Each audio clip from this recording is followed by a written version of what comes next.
Welcome to my humble abode, darlings. Come in out of the rain and get comfortable. I have a story to tell you, and I hope you enjoy. If you do, be sure to like, comment, and subscribe. The Island of Dr. Moreau, Chapter 19, Montgomery's Bank Holiday. When this was accomplished, and we had washed and eaten, Montgomery and I went into my little room and seriously discussed our position for the first time. It was then near midnight, he almost sober, but greatly disturbed in his mind. He had been strangely under the influence of Moreau's personality. I do not think it had occurred to him that Moreau could die. This disaster was the sudden collapse of the habits that had become part of his nature, and in the 10 or more monotonous years he had spent on the island. He talked vaguely, answering my questions crookedly, wandering into general questions. "This silly ass of a world," he said. "What a muddle it is. I haven't had any life. I wonder when it's going to begin. 16 years being bullied by nurses and schoolmasters at their own sweet will. 5 in London grinding hard at medicine, bad food, shabby lodgings, shabby clothes, shabby vice. A blunder. I didn't know any better. A hustle off to this beastly island, 10 years here. What's it all for, Bendrick? Are we bubbles blown by a baby?" It was hard to deal with such ravings. "The thing we have to think of now," I said, "is how to get away from this island." "What's the good of getting away? I'm an outcast. Where am I to join on? It's all very well for you, Pendrick. Poor old Moreau. We can't leave him here to have his bones picked, as it is. And besides, what will become of the decent part of the beast folk?" "Well," I said, "that will do tomorrow. I've been thinking we might make the brushwood into a pyre and burn his body, and those other things. Then what will happen with the beast folk? I don't know. I suppose that we're made of beasts of prey will make silly asses of themselves sooner or later. We can't massacre the lot, can we? I suppose that's what your humanity would suggest. But they'll change. They're sure to change." He talked thus inconclusively until at last I felt my temper going. "Damnation!" he exclaimed, at some petulance of mine. "Can't you see I'm a worse hole than you are?" And he got up and went for the brandy. "Drink," he said, returning. "Your logic-chopping, chalky-faced saint of an atheist. Drink!" "Not I," said I, and sat grimly watching his face under the yellow paraffin flare as he drank himself into a garrulous misery. I have a memory of indefinite tedium. He wandered into a maudlin defense of the beast people, and of Mei-ling. Mei-ling, he said, was the only thing that had ever really cared for him. And suddenly an idea came to him. "I'm damned," he said, staggering to his feet and clutching the brandy bottle. By some flash of intuition, I knew what it was he intended. "You don't give a drink to that beast," I said, rising and facing him. "Beast?" said he. "You're the beast. He takes his liquor like a Christian. Come out of the way, Pendrick." "For God's sake," I said. "Get out of the way!" he roared, and suddenly whipped out his revolver. "Very well," said I, and stood aside, half-minded to fall upon him as he put his hand upon the latch, but deterred by the thought of my useless arm. "You've made a beast of yourself. To the beasts you may go." He flung the doorway open and stood, half facing me between the yellow lamplight and the pallid glare of the moon. His eye sockets were blotches of black under his stubbly eyebrows. "You're a solemn prig, Prendick, a silly ass. You always fearing and fancying. We're on the edge of things. I'm bound to cut my throat tomorrow. I'm going to have a damn bank holiday tonight." He turned and went out into the moonlight. "Mling!" he cried. "Mling, old friend!" 3 dim creatures in the silver light came along the edge of the wine beach. One a white-wrapped creature, the other 2 blotches of blackness following it. They halted, staring. Then I saw Mling hunch shoulders as he came around the corner of the house. "Drink!" cried Montgomery. "Drink, you brutes! Drink and be men! Damn, I'm the cleverest." Moreau forgot this. "This is the last touch. Drink, I tell you!" And waving the bottle in his hand, he started off at a kind of a quick trot to the westward, Mling ranging himself between him and the 3 dim creatures who followed. I went to the doorway. They were already indistinct in the mist of the moonlight before Montgomery halted.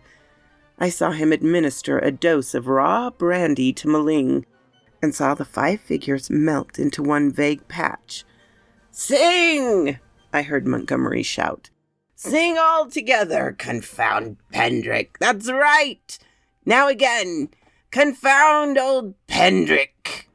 The black group broke up into 5 separate figures and wound slowly away from me along the band of shiny beach.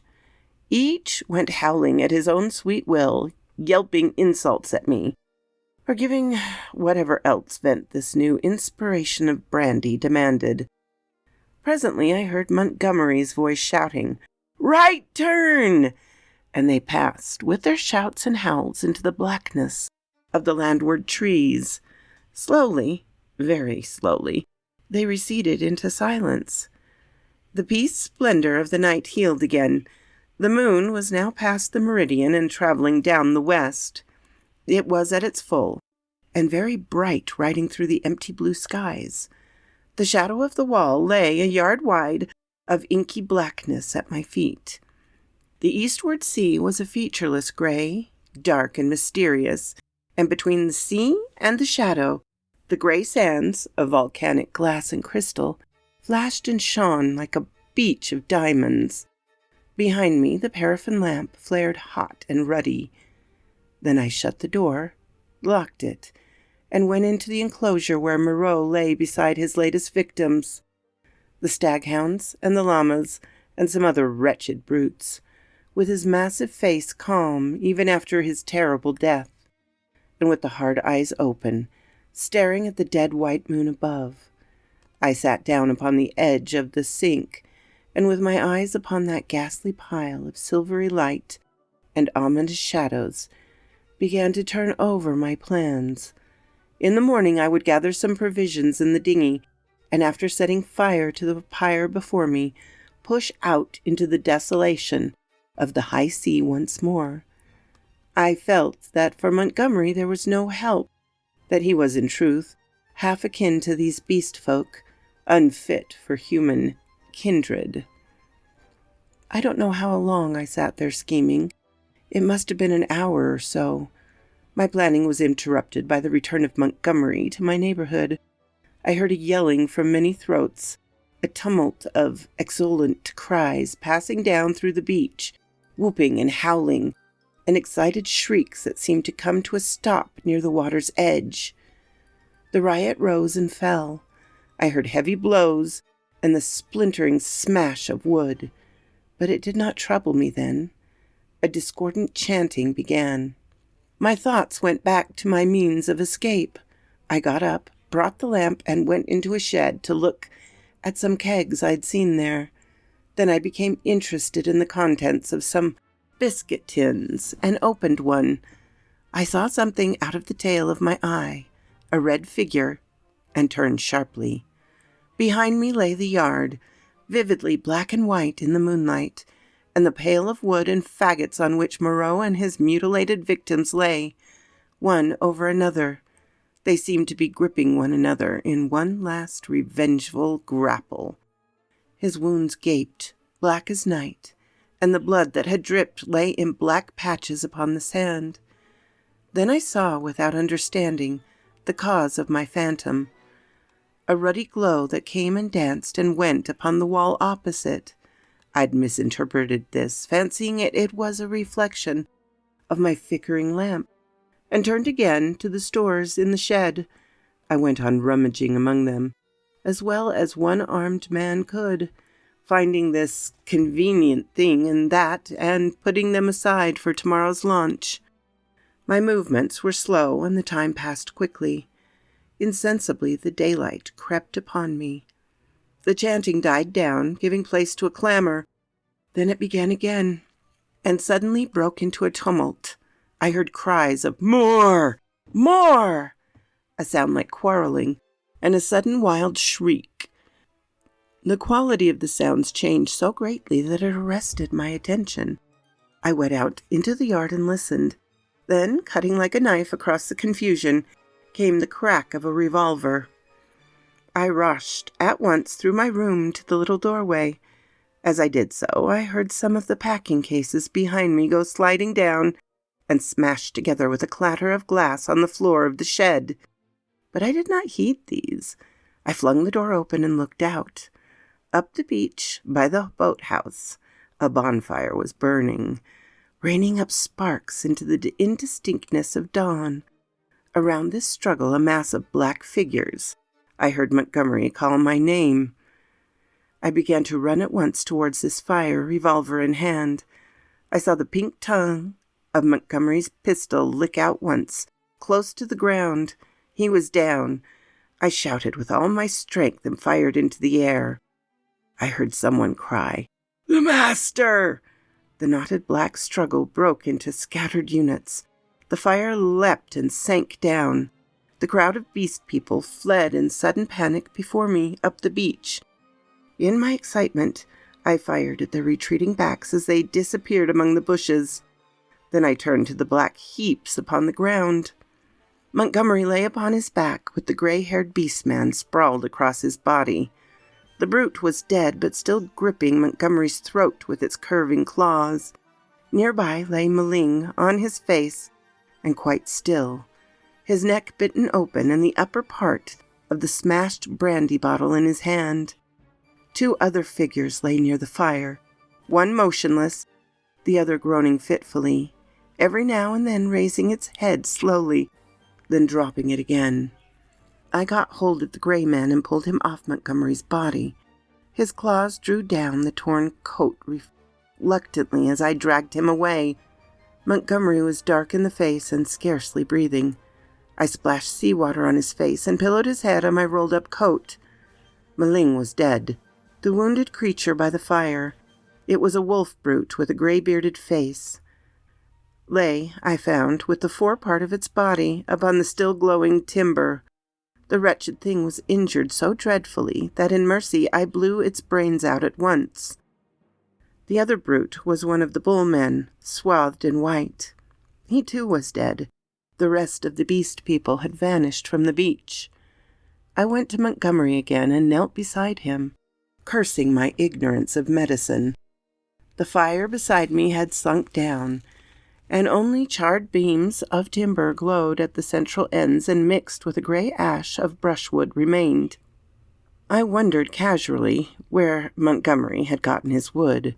Then I saw that the dawn was upon us. The sky had grown brighter. The setting moon was becoming pale and opaque in the luminous blur of the day. The sky to the eastward was rimmed with red. Suddenly I heard a thud and hissing behind me, and looking round sprang to my feet with a cry of horror. Against the warm dawn, great tumultuous mass of black smoke was boiling out of the enclosure, and through their stormy darkness shot flickering threads of blood-red flames. Then the thatched roof caught. I saw the curving charge of the flame across the sloping straw. A spurt of fire jetted from the window of my room. I knew at once what had happened. I remembered the crash I'd heard when I'd rushed out to Montgomery's assistance. I had overturned the lamp. The hopelessness of saving any of the contents of the enclosure stared me in the face. My mind came back to my plan of flight, and turning swiftly, I looked to see where the 2 boats lay upon the beach.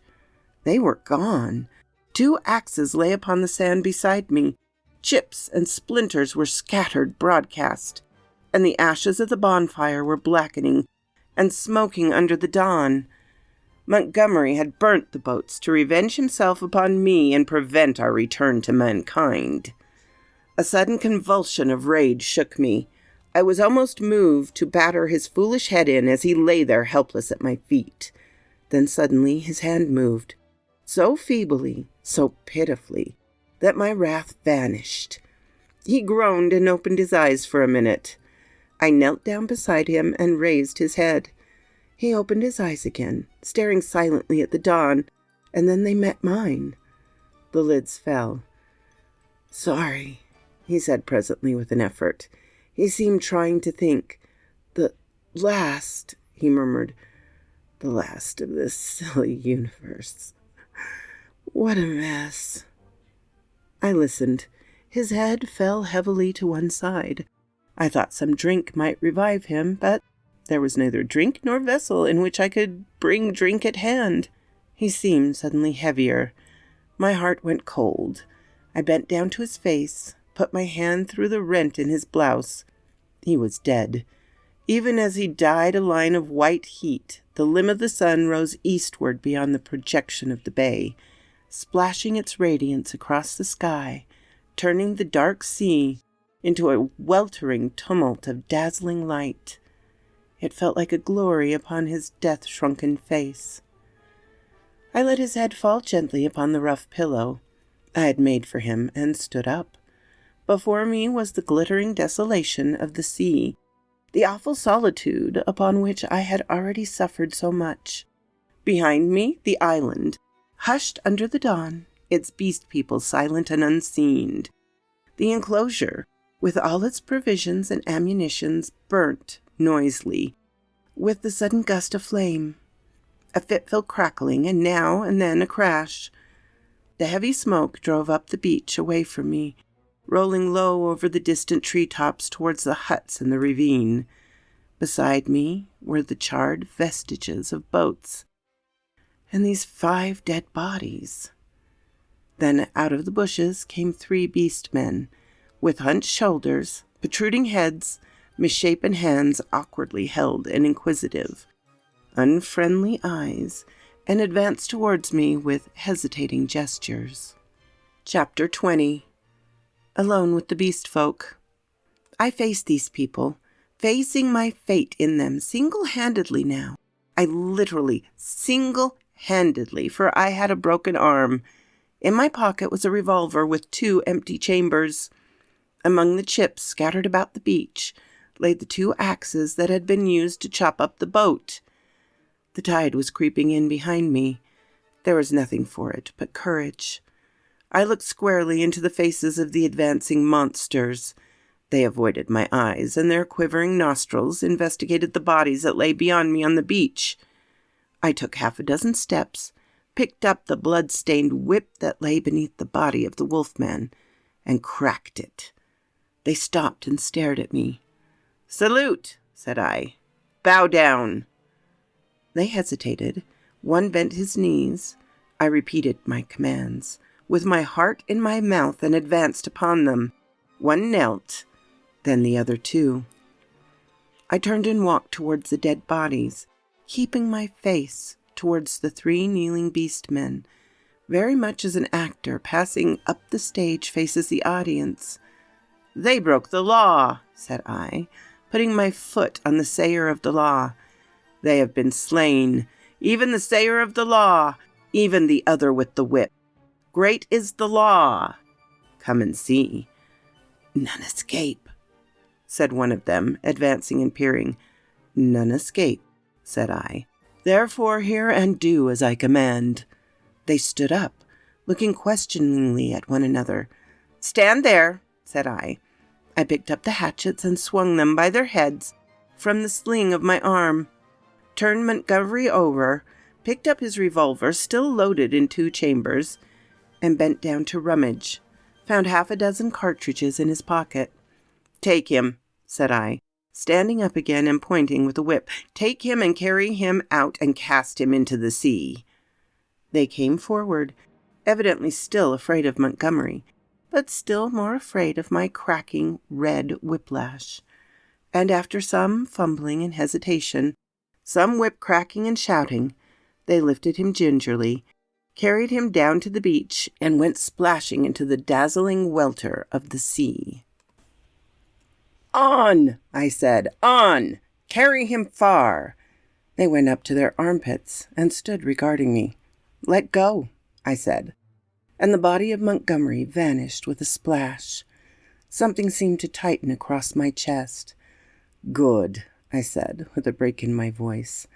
And they came back, hurrying and fearful, to a margin of the water, leaving long wakes of black in the silver. All the water's edge they stopped, turning and glaring into the sea as though they presently expected Montgomery to arise and exact vengeance. "Now these," I said, pointing to the other bodies. They took care not to approach the place where they had thrown Montgomery into the water, but instead carried the 4 dead beast people slantingly along the beach for perhaps 100 yards before they waded out and cast them away. As I watched them disposing of the mangled remains of Maling, I heard a light footfall behind me, and turned quickly, saw the big hyena swine perhaps a dozen yards away. His head was bent down, his bright eyes were fixed upon me, his stumpy hands clenched and held close by his side. He stopped in this crouching attitude when I turned, his eyes a little averted. For a moment we stood eye to eye. I dropped the whip and snatched at the pistol in my pocket, for I meant to kill this brute, the most formidable of any left now upon the island. At the first excuse, it may seem treacherous, but I was so resolved. I was far more afraid of him than of any other 2 of the beast folk. His continued life was, I knew, a threat against mine. I was perhaps a dozen seconds collecting myself. Then I cried, "Salute! Bow down!" His teeth flashed upon me in a snarl. "Who are you that I should—" Perhaps a little too spasmodically, I drew my revolver, aimed quickly, and fired. I heard him yelp, saw him run sideways and turn, knew I had missed, and clicked back the cock with my thumb for the next shot. But he was already running headlong, jumping from side to side, and I dared not risk another miss. Every now and then he looked back at me over his shoulders. He went slanting along the beach and vanished beneath the driving masses of dense smoke that were still pouring out from the burning enclosure. For some time I stood there staring after him. I turned to my 3 obedient beast folk again and signaled them to drop the body they still carried. Then I went back to the place by the fire where the bodies had fallen and kicked the sand until all the brown bloodstains were absorbed and hidden. I dismissed my 3 serfs with a wave of the hand and went up the beach into the thickets. I carried my pistol in my hand, my whip thrust with the hatchets in the sling of my arm. I was anxious to be alone, to think out the position in which I was now placed. A dreadful thing that I was only beginning to realize was that over all of this island there was now no safe place where I could be alone and secure to rest or sleep. I had recovered strength amazingly since my landing, but I was still inclined to be nervous and to break down under any great stress. I felt that I ought to cross the island and establish myself with the beast people, and make myself secure in their confidence. But my heart failed me.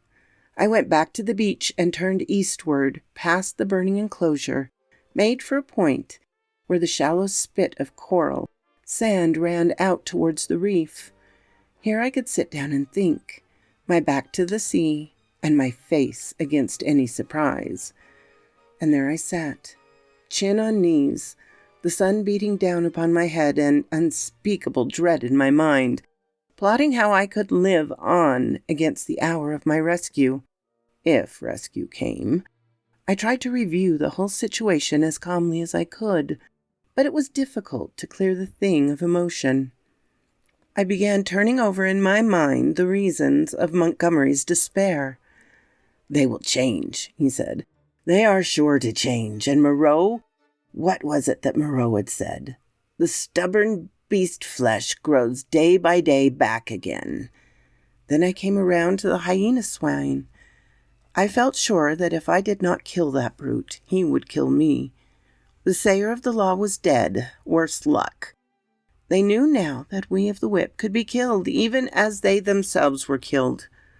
They were peering at me already out of the green masses of ferns and palms over yonder, watching until I came within their spring. Were they plotting against me? What was the hyena swine telling them? My imagination was running away with me into a morass of unsubstantial fears. My thoughts were disturbed by a crying of seabirds hurrying towards some black object that had been stranded by the waves on the beach near the enclosure. I knew what that object was, but I had not the heart to go back and drive them off. I began walking along the beach in the opposite direction, designing to come round the eastward corner of the island, so approach the ravine of the huts without traversing the possible ambuscades of the thickets. Perhaps half a mile along the beach, I became aware of one of the three beast folk advancing out of the landward bushes towards me.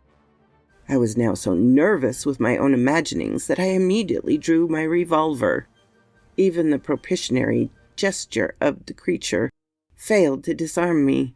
He hesitated as he approached. "Go away!" cried I. There was something very suggestive of a dog in the cringing attitude of the creature. It retreated a little way, very like a dog being sent home, and stopped, looking at me imploringly with canine brown eyes. "Go away," I said. "Do not come near me." "May I not come near you?" it said. "No, go away," I insisted, and snapped my whip. Then, putting the whip in my teeth, I stooped for a stone, and with that threat drove the creature away. So in solitude I came around by the ravine of the beast people, and hiding among the weeds and reeds that separated this crevasse from the sea, I watched such of them as appeared, trying to judge from their gestures and appearances how the death of Moreau and Montgomery and the destruction of the House of Pain had affected them. I know now the folly of my cowardice. Had I kept my courage up to the level of the dawn, had I not allowed it to ebb away in solitary thought, I might have grasped the vacant scepter of Moreau and ruled over the beast people. As it was, I lost the opportunity and sank to the position of a mere leader among my fellows. Towards noon, certain of them came and squatted, basking in the hot sand. The imperious voices of hunger and thirst prevailed over my dread. I came out of the bushes and, revolver in hand, walked down towards these seated figures. One, a wolf woman, turned her head and stared at me, and then the others. None attempted to rise or salute me. I felt too faint and weary to insist, and let the moment pass. "I want food," I said, almost apologetically, and drawing near. "There is food in the huts," said an ox-boar man drowsily, and looking away from me. I passed them and went down into the shadow and odors of the almost deserted ravine.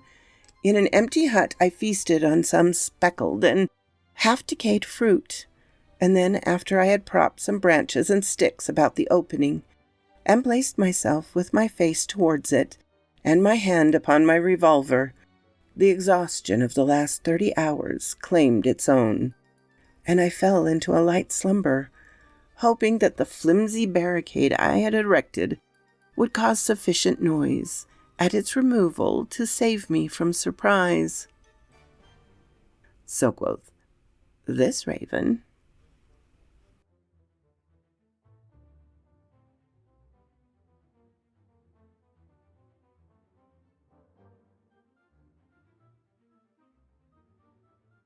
My darlings, it means so much to me that you come and listen to my little stories. I so appreciate it, but if you did like it, please feel free to hit the like button and subscribe so you can come back and hear more. My dearest thanks to my supporters, past and present. It means so much to me. Have a lovely day, my darlings.